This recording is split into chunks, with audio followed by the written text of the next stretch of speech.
This is David again at the Western Heritage Museum in the exhibit called In the Dark, and we're in the caverns and we're looking at the bats. Today I'm talking about bats in the caverns. And this is a Mexican freetail, or we call it a freetail bat. But the bats roost to the roof. They have feet that clutch up to the top in little cracks and crevices. And again, their feet are much like the owl. It's very agile. It has little small talons on the tips of the toes. And again, it hangs and it goes into a state. It's not, it's a stasis. It's a state of being awake and being I don't like to use the word hibernation, but they go into a state there and they have an internal clock, like we have an internal clock. And these creatures know when to come out because their clock is going off inside of them. But again, we're looking at some bats here in the cavern. Here's another one here. And you will find bats in individuals, but generally when you have 1 to thousands of bats together, up into to those numbers, again, we call them a colony of bats. They're not flocks or colonies. And of course, now in the mouth of the cave, we have a creature here, which is a rat. And rats are common in the desert. They're common in the cave entrance. I'm just kind of showing you a picture here. And they will feed on any bat that gets damaged in flight, or maybe it gets knocked down. This is a small replica of a colony of bats. But in larger caverns and caves and places, there's hundreds of thousands of bats in some of these places. You may have trees in Africa and Brazil with the fruit bats and stuff like that. And the whole tree is covered with this brown hanging or brown looking animal hanging there, but it's the foliage of the tree because there's thousands of bats hanging in those trees. And so when that's the colony. But again, when these things come out at night, yes, they have echolocation.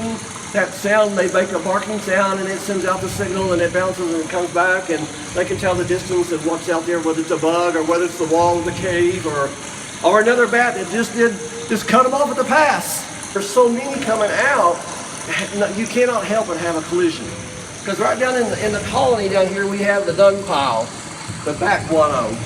And that was mined in the Carlsbad Caverns years ago, and it's still mined around the world as a great fertilizer. But if this bat or a baby bat gets knocked down here into this dung pile, then if they can't crawl up and get on a perch to relaunch, then they are a meal.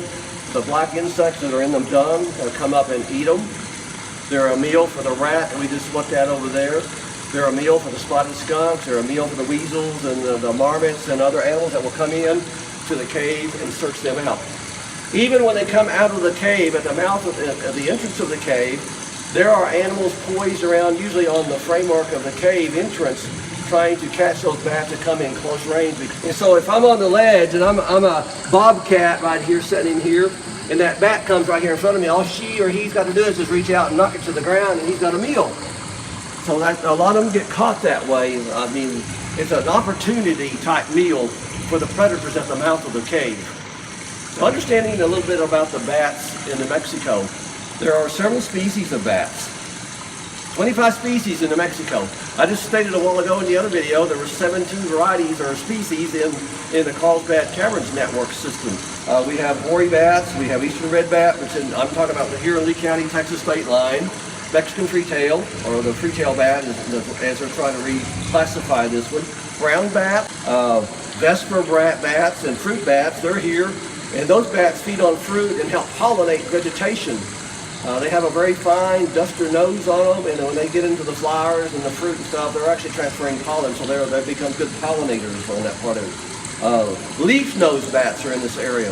When I say leaf-nosed, when you have that bat, the nose on it looks like a leaf growing on the front snout. That's the name of it, because it looks like a leaf on that nose part. There's 1,300 different bats around the world, as far as numbers of different types of bats in the world on that part of it. And in the bat can live up to 40 years.